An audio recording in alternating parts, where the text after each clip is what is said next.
what I wanted to share with you guys today is, well, I'll first say that I'm thrilled to be here, and I'm thrilled that even this program in and of itself exists, because there's a lot of emphasis that is put on the data science and the artificial intelligence and the nitty-gritty components of actually of doing the analytics around the data, but bringing that data to life through visualizations, through meaningful work that you guys would actually do is, I think, an essential ingredient in the overall practice of data and data management. And so I think all of those aspects need to work together in harmony in order to actually get the value out of our data that we so desperately need in Canada. So, but having said all that, let me first talk a bit about me. You guys already heard about that. So I'll simply say I'm a reformed banker. I spent 20 years in the private sector, doing a bunch of roles, but really I left banking. I was actually head for all finance technology globally of a top 10 global bank, but frankly, wasn't really feeding what I wanted to do. I wanted to actually ensure the work and the passion that I was bringing to the table, in particular around the better use of data, was more received by individuals, and thereby I thought it was really important to move forward to something that was a bit more public sector facing, hence why the work I've been doing with Public Health Agency of Canada. In terms of why do I care so much about data, and frankly, I think you would be hard pressed to not appreciate the imperatives around data that have been really exposed in the last 2 years as we've been managing our response to COVID-19. There have been tons of articles. In fact, this slide that I put together, I actually haven't updated it since December, and there's lots more headlines that have been created in the last 6 months. But it really identifies that there are serious impediments and as well as imperatives to improve our health data infrastructure. When we reflect that in Canada in 2022, we are still relying upon fax machines for communicating critical health data information between public health units, and doctors, and frankly, even all the way through to booking appointments with specialists. Some of the testing around COVID-19, for example, those results were delivered by snail mail, because that was the most effective and efficient way that we actually had within our system that was considered to be protected to actually send information to communicate with people about, frankly, essential information that they really needed to know right as soon as they possibly could. And yet we relied upon what is a physical mail service in order to deliver a positive or negative COVID test. Clearly, the health system, the promise of a digitized health system, we have not yet achieved the promise that, frankly, we should have, or we envisioned ourselves being able to have circa 2022. And I would also say is what is being experienced by other countries around the world. Others are benefiting from the use of more digitized and a more digital health data ecosystem. And so the big questions are, what do we have to be doing in Canada in order to move this stuff forward? And from the perspective of this program, what role can folks in this course help drive those positive outcomes that we want? I start by thinking about our health leaders. This is obviously this is standard Google graphic number 101. And frankly, you guys will create way better visualizations than any of this, because ultimately recognizing that the way people consume data is not through charts, not through looking at the detailed data in the databases, is through visualizations. It is through dashboards that our leaders are going to see to understand how are things going today, what is it that I need to do in order to make things better? What are the things that are happening in the near term that are important for me to be aware of so I can start mitigating the risk around that? Really designing our solutions from the perspective of the people who are consuming the data, the information, the insights, such that it can be actually actionable is really one of the things that we have to do. And frankly, a lot of our leaders today, they see these dashboards, and while the dashboards are impressive, they don't understand where the data comes from. They don't understand the biases that may be inherent in the data. They don't understand why they should trust the insights that they're actually seeing. And so that's where the opportunities from a visualization perspective are not only to create and present the data in an informative and compelling fashion, but also in an actionable fashion and in a trustable fashion. And that's one of the things that I think we have a great opportunity to be really elevating our game in that space in and of itself. From the perspective of a person in the health system, frankly, and I don't know to what extent the health system is better integrated in either BC or in Manitoba. I know it is better integrated than it is in Ontario, because for me, when I have my myriad of doctors and specialists that I see on a periodic basis, for me to get data about those individual visits and in a simple to consume and integrated fashion, no, can't possibly do it. There was a study, or there was a report in Ontario last year that there were, for me as a patient to get full information about me and the health system, I may need to subscribe to up to 90, that is 90, different data portals to find out information about me, because many different hospitals or hospital systems have their own idiosyncratic services. Platforms like TELUS or Loblaw or Life Labs have their own platforms. And sadly, many of those platforms aren't designed to integrate together. And so for me to understand, to actually integrate with the system and understand, well, what is the best thing for me to do to achieve the health outcomes that I want to achieve is really, really hard. And not to mention the challenges of understanding to what extent I can trust the data in and of itself. And so our system in and of itself has been designed to be, well, reasonably fragmented in and of itself. And I'll talk about that in a minute. Recognizing that like where this work needs to start, and I'll go into this in more depth later on, but it's just recognizing that we need to know where we are going, and recognizing that our ecosystem of data in and of itself involves both data in respect of the provision of care, which includes your labs, your hospitals, your primary care data about me, and that information must be shared with health providers, with me, amongst my circle of care, in order to provide the best insights and information about me. Similarly, on the other side of this, we need our data to be available to continually improve the effectiveness and safety of the health system itself, to improve public health measures, especially in light of things like as we've experienced during COVID, and also to improve our ability to find insights and drive world-leading research to the extent that we want. All of this must be integrated together. Not everything needs to be applied using the same lens. This information that's clinical care is much more identifiable, record level, personal information, whereas information about research for decision makers is much more aggregated. Some of that health information is stripped and removed. And so recognizing that there is this continuum, designing what that continuum looks like, such that we get the and out of individual uses of data and the collective uses of data in order to improve both the effectiveness of the system. And I'll throw in, makes it sound like it's an afterthought, it's not.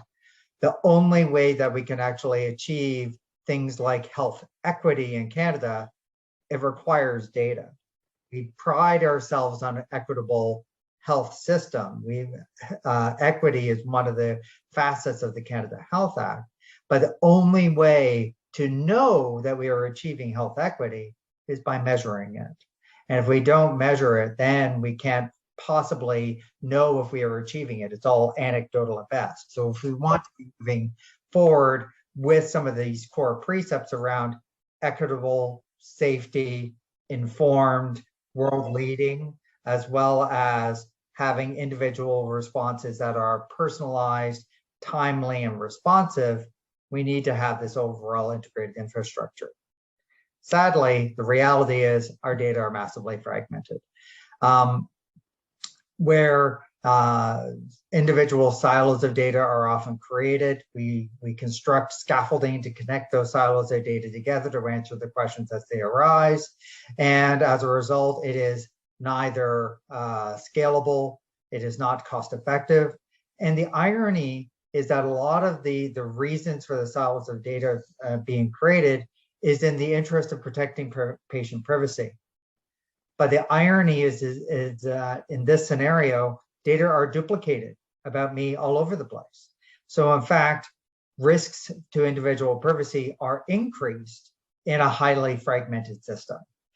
And as a result, the system in and of itself is neither effective nor efficient, nor is it delivering the outcomes that we as Canadians really expect. And so as a result, we're not using our data asset. Now, importantly, and if I can only drive one thing home, please never say the word data is the new oil. Data is not the new oil. Data is way more powerful, way more useful than oil.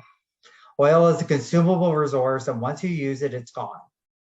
Data are copyable, such that when I can actually share data, others can use it and I still retain its use. And so data is much more able to not only be used and shared, it doesn't diminish by its use. If anything, it increases in value through its use. If anything, data is in fact the only resource that actually will infinitely increase in value when it is shared and used. When data is protected, kept private, not shared, not used, that is when data doesn't have any value. And so the funny thing is, there have been many programs across the country that have invested in strengthening a data platform, but then they prevented the linking of that data with other data sets. And then they wonder, why is this data, why am I not getting a return on investment for this platform? We need to be encouraging a culture of sharing and reuse of data in order to achieve the outcomes that we want for both Canada in the context of providing a more safe health system, a more equitable health system, in terms of driving more research outcomes that create the innovation sites that benefit Canada, as well as sharing data to improve personal health outcomes for individual Canadians. Both of those things are necessary. That will only happen when data are shared and used and reused consistently in a Canadian context. So with all that said, I have had the joy for the last 18 months of working with an expert group and really championing this idea of a pan-Canadian health data strategy. The expert group was formed in December 2020 to give advice on a pan-Canadian health data strategy. I'm also, my other hat is that I've been working with provinces and territories to actually put the meat and the bones of what a health data strategy is, reflective of the expert group's advice, and we're nearing our work there. But I'll highlight some of the things that the expert group said, because it's poignant for you, I think, in the span of trying to bring data and analytics to life, as you guys will, understanding some of the insights in the expert group, I think, will help. The first is that there are a number of barriers that are preventing our ability to meaningfully share and use health data in Canada. Ironically, or maybe not ironically, these barriers are not related to technology. We can do everything we want to do with data with technologies that are widely available today. The barriers that we have to health data sharing and use are cultural. It's about decisions that are made by individual people about should I share data or not. Some of those are controlled by legislation, as in the legal ability to share data between providers. But I will share with you that most often it's not actually a legal obligation. It's actually an individual choice by individual idiosyncratic organizations about whether or not to share. Most health data legislation in Canada actually provides for data may be shared for specific purposes. So it's really the choice of individual organizations about, do we want to share this? That is actually the impediment in the to actually sharing data, because they're often deciding it is not in our best interest to share the data. Now, I'll actually point out that sentence. It is not in our best interest to share the data. The thing I would push back onto them is it in the best interest of Canadians for you to share the data? Is it in the best interest for society, for the achievement of equitable outcomes, for you to share the data? Much of the expert group, they spent a lot of time reflecting on the culture of risk aversion, that individual organizations did not want to share data because they didn't want to share that data such that it would be analyzed by somebody else that might find out something embarrassing about the nature of my business.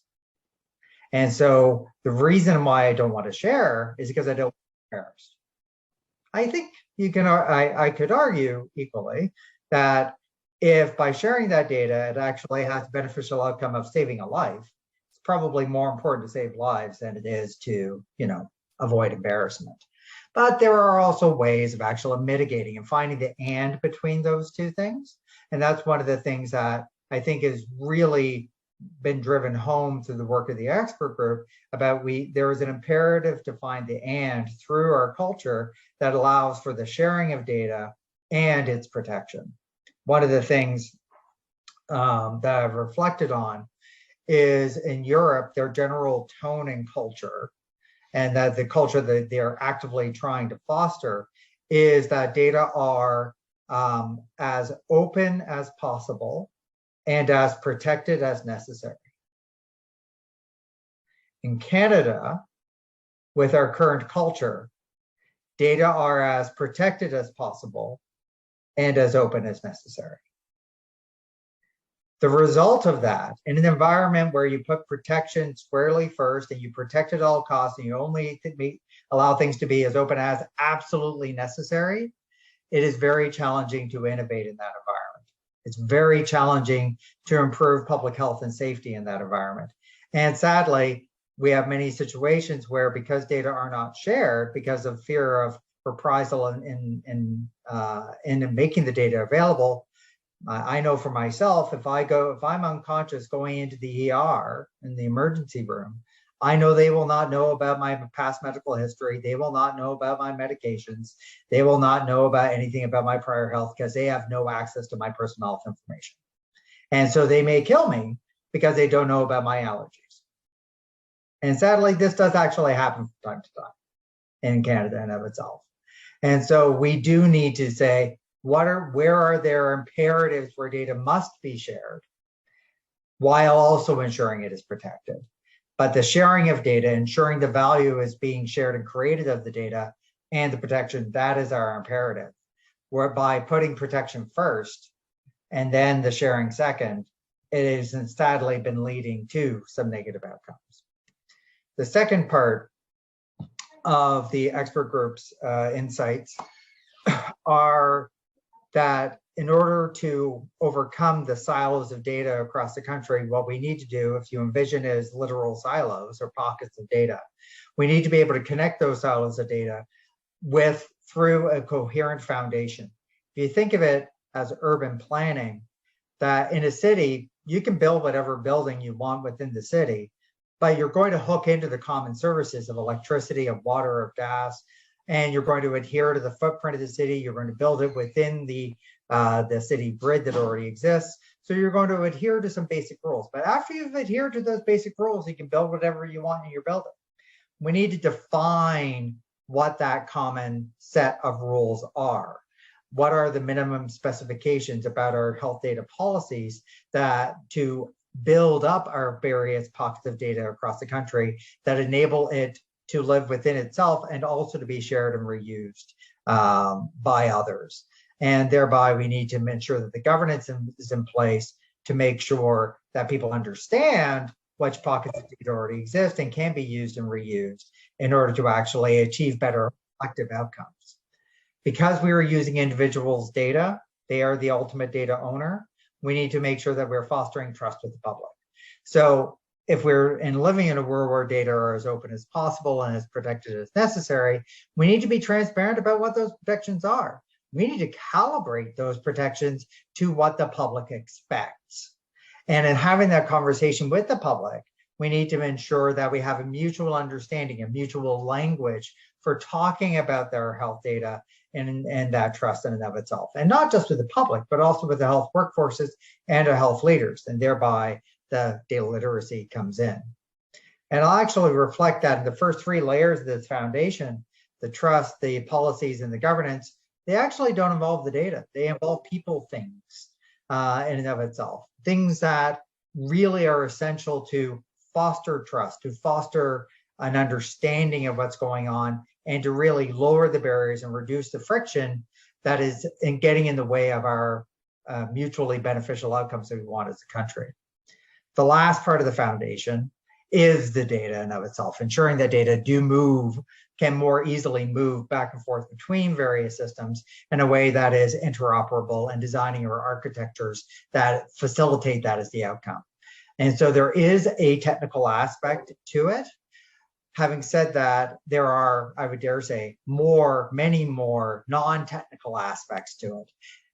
Data has generally been considered to be a very technical discipline. I am suggesting through this that it's in fact much the opposite. It's actually very much a people discipline that has a technical aspect. And I think that's one of the things that through the work you're doing, you bring that to life because of the whole work you have around the visualizations of the data of itself. The third report of the expert group really focused on establishing what is a vision, a direction that we wanted to be going for Canada. Because it's all good in the first two reports to say, okay, there's a whole bunch of problems and we need to make sure that we have some sense of how to actually get ourselves to work together through a coherent foundation. The last part of this is how do we understand what direction we should be headed in? And this is where the expert group really focused on, we need to be more person-centered. We need to design the system around the individuals who are both providing their data and receiving the benefits from their data in their day-to-day lives through either direct care or through indirect improvements in health services writ large. And then and thereby it brought in this aspect of a quote learning health system where data from every encounter are used to improve the effectiveness and efficiency of the health system as a whole. Wherein data are shared, that's what that middle circle is, through the research community, and then the insights provide better care, better outcomes, or better services for the public at large. Importantly, underpinning this, need to have a consistent set. I'm definitely not going to go through this in depth, but you guys will get all these slides. So happy to go into this in more depth if you guys would like, but fundamentally, given that we're setting a broad direction for where we should be going, there need to be guardrails around that direction. So what is a coherent set of principles for driving our common collective action, the outcome of a learning health system? And the expert group devised and drafted a health data charter that covers things like there must be person centricity, we must respect First Nations and Métis, we need to have health data and digital literacy for the various aspects of the health system, among other areas. And so with that, because I haven't actually talked about stewardship so far, the expert group also emphasized that the key role in that integrated person-centered learning health system is the role of data stewardship. much of the health system has been designed today, up to today, around data custodianship, where individual organizations, individual people have custody of the public's health data. And I'll reflect that the word custody derives from, if you think of the incarceration system, keeping people in jail, literally under lock and key. And by championing the idea of data custodians, the natural thing for a custodian to feel is, well, I'm a custodian, I have to keep things under custody and lock and key, and it's my risk if somebody escapes my custody. We need to have a countervailing force. We need to have another role that works with the custodians, and thereby the data stewardship, that encourages the sharing of data in of itself, ensures that data are made available for reuse, and sharing the data across a data supply chain. When I talk about a data supply chain, what I mean there is no one organization actually delivers 100% of care for an individual. It is always a coordination across my labs, my pharmacists, my primary care, my hospitals, my other specialists that I have, and myriad other folks. And they must work together. They must share data amongst themselves in order to create a better care and better outcomes for me, because I'm selfish at the end of the day. And so they must work together in what is effectively a data supply chain, handing off data to each other in order to create a complete picture about me, in order to provide the best health outcomes for me, and also the better health outcomes for our communities and for society at large. And so in recognizing that there is this data supply chain, who are the individuals that between the various organizations need to talk to each other to encourage that reuse, simplify the ability to share data, and reduce various frictions? In many ways, those end up being the data stewards, the data and the practice of data stewardship that ensure and champion the sharing of data while ensuring its protection at the same time. And when data stewards are in place, ironically, data doesn't need to be copied, because you can simply access the data that's in place. And so your costs decrease because you're actually reducing the total volume of data. Your privacy risks as a direct result decrease. You can actually share data in far more real time than you can today. And thereby your insights are created faster. You can be more innovative because you can expose those data with the appropriate protections to the research community and broader innovation community. And you can actually create surprising and positive outcomes for individuals and for society as a whole, and ultimately drive the equitable outcomes that we want in of itself. One of the key things, and I alluded to this up front, but I really wanted to drive this home because I think a lot of you may end up being on the front line of these types of questions. I think oftentimes what we have done in the past with our data projects is we think, well, what data do we have? What questions can we answer? Let's create an interesting dashboard about that. I think we need to flip that equation. We need to flip that process around. And this is actually an idea that came out of the US and their so-called 100 Questions Initiative. But really the point of this initiative is start with the questions that we are intending to answer. Based on the questions that we want to be able to answer, what data do we require in order to answer those questions? Where do we get that data from? What authorizations do we require in order to receive access to that data? What protections do we need on the data as we acquire it or acquire access to it? And then we can actually drive our insights in order to create the outcomes that we actually want. So if you think of it as a right to left to right process. But the nice thing about this is that once we get into the habit of doing questions this way, doing our design this way, our data designs this way, then when the 101st question comes along, you don't start with it being, okay, new question, new silo. You start with by saying, okay, new question, decompose it. What data do I require? What data do I already have access to Can I answer that question with the data I already have access to? If so, then go and answer it. If I don't, then what is the net new data I require to answer that new question? And then I can, in a very targeted way, only acquire the new data that I require. So that way we're not having this data proliferation of, and if I can say, I know for me, the number of times I'm asked for my address, my social insurance number, my gender, race, ethnicity, etc. I'm sure that all of those data probably have about the same answers wherever they live, or probably in at least several dozen different locations for no good reason whatsoever.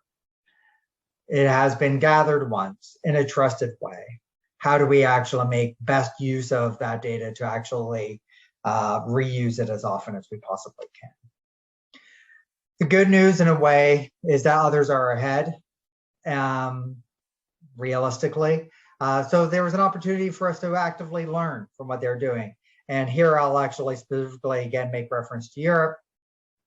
They actually have a European frameworks, and they're coming together across their independent 27 member states to actually create a collective approach to health data for all of their 100 million citizens. In Canada, for our 38 million citizens, there is still significant friction that exists across all of our provinces and territories. So how do we learn from the harmony and the approach that the Europeans have adopted, where they are finding ways of working together across sovereign member states, where we can learn how to work across our provinces and territories and federal government? Because ultimately what we want to have at the end of the day is these types of headlines where Canada is leading the world, where we can actually create better outcomes, to actually create better modern techniques, especially for areas like data modernization and for personalized medicine.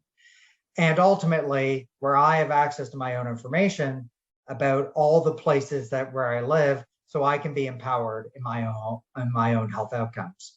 And if we do this, some of the things we need to start, we need to think about what are our innovative governance models we need.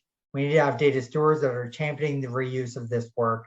And we need the ability to help educate our leaders about why this is so important for them to understand the inadvertent friction that has been created in our system to champion the reduction of that friction as a whole.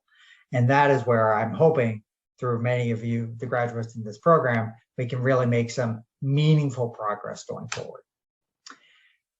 So that's my spiel.